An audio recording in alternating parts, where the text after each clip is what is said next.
به نام چاشنی بخش زبانها، حلاوت سنج معنی در بیانها، شکرپاش زبانهای شکرریز به شیرین نکته های حکمت آمیز.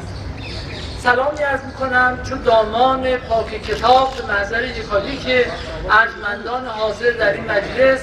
دوستان و دوستداران زبان فارسی، به ویژه سفیر محترم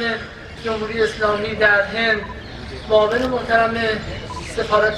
تاجیکستان و یکایک سروران ارجمند حاضر، به نوبه خودم تبریک عرض میکنم رونمایی این آثار رو و همینطور دریافت عضویت افتخاری از سوی 4 تن از استادان هندی زبان و ادبیات فارسی. مأمور هستم که مراتب سلام و احترام جناب آقای دکتر حداد عادل، ریاست محترم فرهنگستان و زبان و ادب فارسی رو خدمت شما ابلاغ بکنم.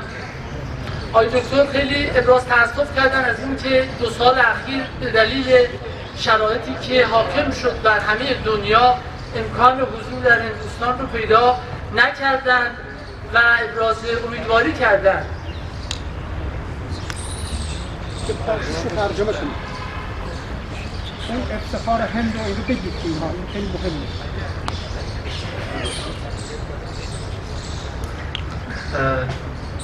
जनाब डॉक्टर एहसानुल्लाह शुक्रुल्लाही साहब जो पर्शियन रिसर्च सेंटर के डायरेक्टर हैं और सादी फाउंडेशन के नुमाइंदे हैं हिंदुस्तान में, आपने जो है वो जनाब डॉक्टर हद्दाद आदिल साहब का जो मैसेज है वो आप तक कन्वे किया कि उनके लिए निहायत खुशी की बात होती है अगर वो खुद यहाँ हाजिर हो पाते, मगर ये कि उनके विशेष और उनके नेक जज्बात आपके साथ हैं। बिलखुसूस जो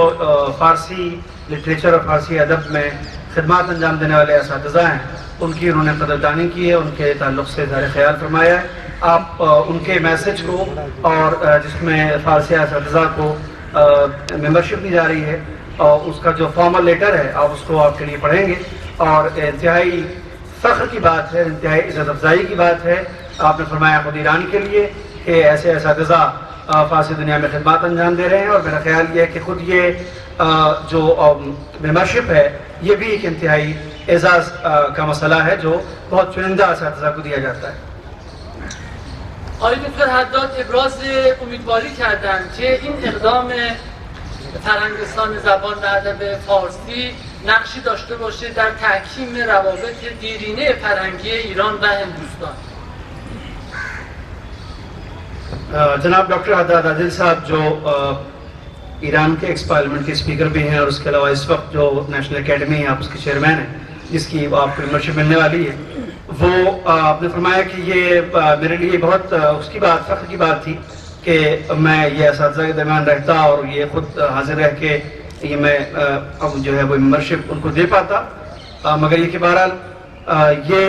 काम अपने आप में इंडो ईरान के जो रिलेशंस हैं और कल्चरल उस पर बहुत बुनियादी किरदार अदा करने वाला है।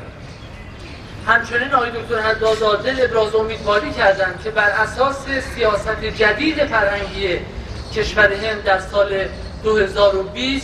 که زبان فارسی رو نه یک زبان خارجی که زبان کلاسیک هند دانستند،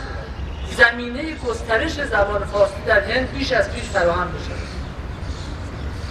जनाब डॉक्टर दादिल साहब ने कहा है कि गवर्नमेंट ऑफ इंडिया ने 2020 में जो नई एजुकेशन पॉलिसी लेके आए हैं उसमें न सिर्फ ये कि फ़ारसी को जो है वो निगलेक्ट नहीं किया गया है बल्कि उसको उस क्लासिकल लैंग्वेजेस की कैटेगरी में रखा गया है, जिससे समझ में आता है कि ये फॉरेन लैंग्वेज भी नहीं है बल्कि हिंदुस्तान की क्लासिकल लैंग्वेजेस से इसका ताल्लुक़ है। तो हमें उम्मीद है कि इसकी बुनियाद पर हम फ़ारसी के हवाले से कुछ अच्छे काम कर सकेंगे। توضیح مختصری راجع به شیوه انتخاب این 4 استاد ارجمند این که در فرهنگستان زبان و ادب فارسی کارگروهی به نام کارگروه انتخاب هست، متشکل از استادان جناب آقای دکتر فتح‌الله مجتبی، جناب استاد سمیع گیلانی، جناب آقای دکتر حداد عادل، جناب آقای علی اشرف صادقی، جناب دکتر دلیل مقدم و جناب دکتر معصومی همدانی. افرادی رو بر اساس کارنامه درخشانشون پیشنهاد میکنند به شورای فرهنگستان و شورای فرهنگستان که متشکل از 20 استاد برجسته ترین استادان زبان و ادبیات فارسی هستند مورد تایید میذارن و اسامیشون بهشون در واقع عضویتشون بهشون ابلاغ میشه. ये जो असातिज़ा का सिलेक्शन प्रोसीजर है जिसके बाद ये तय होता है कि ये मेंबरशिप किन्हें दी जाएगी, उसको आपने बताया कि जो एकेडमी के कुछ चुनिंदा प्रोफेसर्स हैं, असातिज़ा हैं कि जिनके आपने नाम लिए, ये मुख्तलिफ़ मुल्कों में फ़ारसी असातिज़ा के जो अदबी कारनामे हैं उनको एग्जामिन करते हैं और उसकी बुनियाद पर चंद असातिज़ा के नाम को शुरा फ़रंगिस्तान के लिए रिकमेंड करते हैं और वहाँ पर 20 मुमताज़ असातिज़ा का एक पूरा ग्रोह है, एक पूरा पैनल है, उस पैनल पे डिसाइड होता है और वहाँ जाके फाइनल होता है कि किन असातिज़ा को ये मेंबरशिप दी जाएगी. خب من با اجازه شما متن حکم دریافتی از سوی استادان رو خدمت شما قرائت میکنم. استاد ارجمند جناب آقای دکتر شریف حسین قاسمی، استاد ارجمند جناب آقای دکتر چندرشکر، استاد ارجمند سرکار خانم دکتر آذرمیدخت صفوی، استاد ارجمند سرکار استاد دکتر ریحان خاتون. فرهنگستان زبان و ادب فارسی جمهوری اسلامی ایران بر طبق ماده 6 اساسنامه خود با احترام به جایگاه رفیع سرکار عالی در علم و ادب و فرهنگ و به نشانه قدردانی از تلاش سودمندی که در گسترش و اعتلاع زبان و ادبیات فارسی داشته‌اید، شما را به موجب رأی 474 جلسه شورای فرهنگستان زبان و ادب فارسی مورخ 27/8/1398 به عضویت افتخاری خود برگزیده است. دوام سلامت و توفیقتان را از خداوند متعال مسئلت می‌کنم.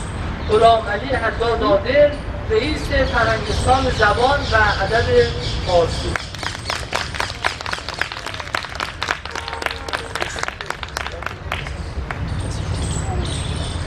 بله.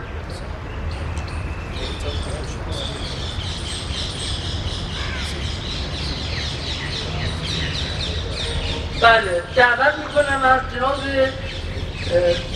آقای دکتر چگینی سفیر محترم جمهوری اسلامی تا لوح عضویت افتخاری جناب آقای پروفسور شریف حسین قاسمی رو بهشون اعطا بکنم.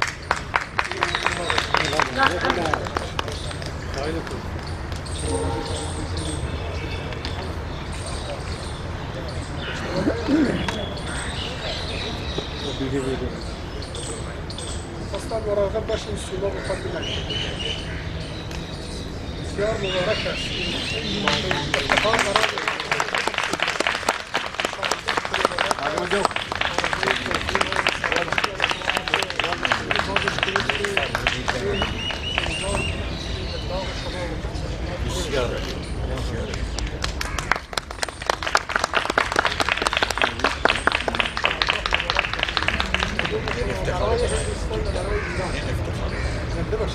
بله، دعوت میکنم از جناب دکتر گور از مرکز فرهنگی اندرا گاندی که لوح عضویت افتخاری جناب آقای پروفسور چندرشکر رو خدمتشون تقدیم می‌کنم.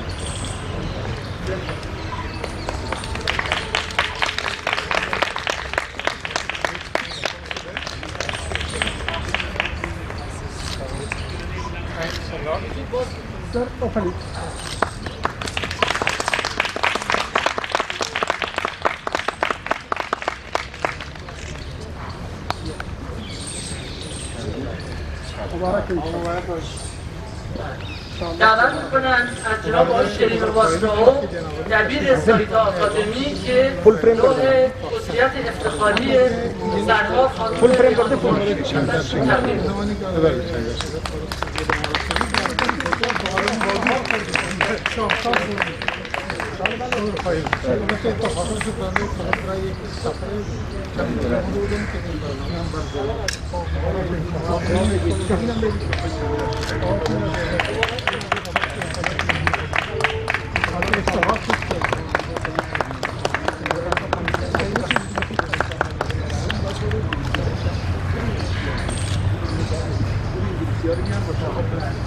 خب دعوت میکنم از جناب آقای دکتر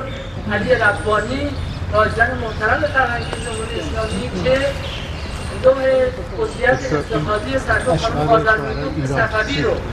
که به نیابت از ایشون سرکار خانم حسینی خواهش میکنم تشریف بیارن و لوح رو دریافت بکنن که ایشون تقدیم بکنن.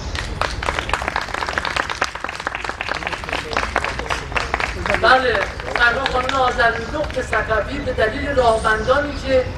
تو این ایام به وجود آمده بین ایالت‌ها نتونستن تشریف بیارن.